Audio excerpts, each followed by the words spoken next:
Bonjour, aujourd'hui on attaque une nouvelle unité d'apprentissage, c'est l'unité 10. Vous prenez votre fichier nombre et vous allez prendre la page 102.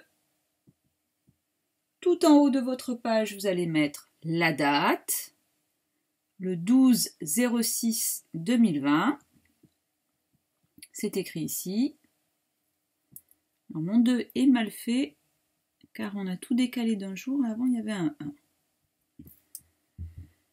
Voilà, vous prenez maintenant votre crayon de papier. On va commencer par les problèmes dictés. Aujourd'hui, ça va être des problèmes, des histoires de bonbons. Vous êtes prêts? Exercice 1, problème A. Lisa prépare 2 sachets de bonbons. Pour préparer ces 2 sachets de bonbons, elle a 10 bonbons. Et elle veut mettre autant de bonbons dans chaque paquet. La question est, combien y aura-t-il de bonbons dans chaque paquet? Je répète, Lisa veut préparer 2 sachets de bonbons avec 10 bonbons. Elle veut en mettre autant dans chaque paquet. Combien y aura-t-il de bonbons dans chaque paquet? Top, on écrit.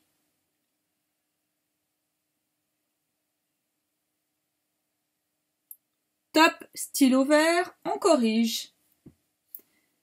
Donc, si Lisa veut faire 2 sachets de bonbons avec 10 bonbons, il faut donc partager les 10 bonbons en 2. Si je veux partager les 10 bonbons en 2, je sais que 5 plus 5, ça fait 10. Donc, dans chaque paquet de bonbons, il y en aura 5. Ou alors, je me demande combien de fois je peux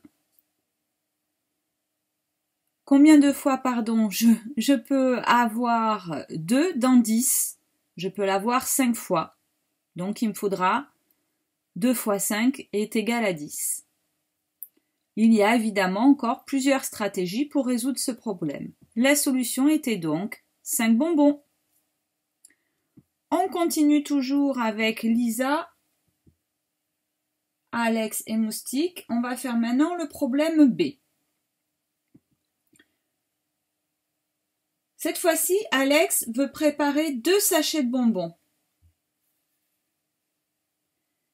Mais il a 14 bonbons. Et il veut mettre autant de bonbons dans chaque paquet. Combien y aura-t-il de bonbons dans chacun des paquets?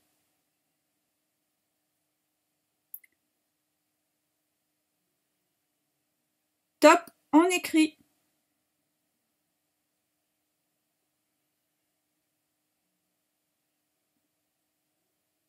Top, stylo vert. On corrige. Donc c'est la même chose. On peut se demander, si je divise en 2 14, si je le partage en 2 14, j'aurai 7 bonbons dans un sachet et j'aurai 7 autres bonbons dans un autre sachet. On peut donc faire soit par 7 plus 7, ça fait 14, soit sinon, on peut également se dire combien dans 14, j'ai 2 fois 2, j'ai 7 fois 2 dans 14. Donc il y a bien 7 bonbons dans chaque paquet. On continue. On passe au problème C. Cette fois-ci, c'est Moustique. Je vais avancer ma feuille un petit peu, voilà. Donc, Moustique, lui, veut faire 5 paquets de bonbons. Et pour faire ces 5 paquets de bonbons, il a 20 bonbons. Donc, je répète, Moustique veut faire 5 sachets de bonbons et il a 20 bonbons. Il veut évidemment mettre autant de bonbons dans chaque paquet. La question, combien y aura-t-il de bonbons dans chaque paquet?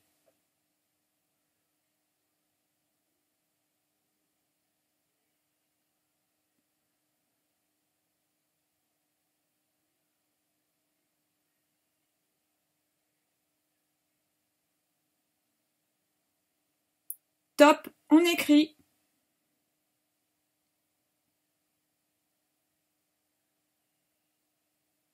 Top, on corrige. Plusieurs stratégies. Soit je cherche combien de fois je vais avoir 5 dans 20.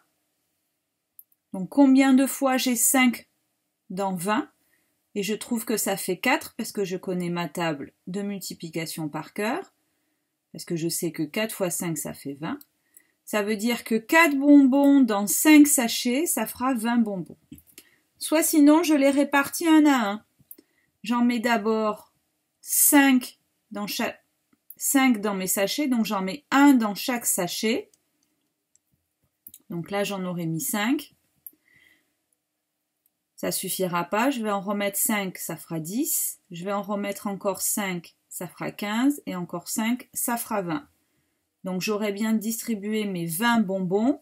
Et dans chaque sachet, comme j'en mets un seul à chaque fois, j'en aurais bien 4 à la fin. 1 plus 1, 2, plus 1, 3, plus 1, 4. Donc la réponse est que dans chaque sachet, il y aura 4 bonbons. Vous devez maintenant faire vos problèmes écrits en autonomie, c'est-à-dire l'exercice 2 et l'exercice 3 de la page 102. N'oubliez pas, lisez une fois le problème. À la deuxième lecture, vous entourez les choses importantes qui vont vous aider à faire votre recherche et vous soulignez bien les mots de la question qui vont vous aider à faire votre phrase-réponse.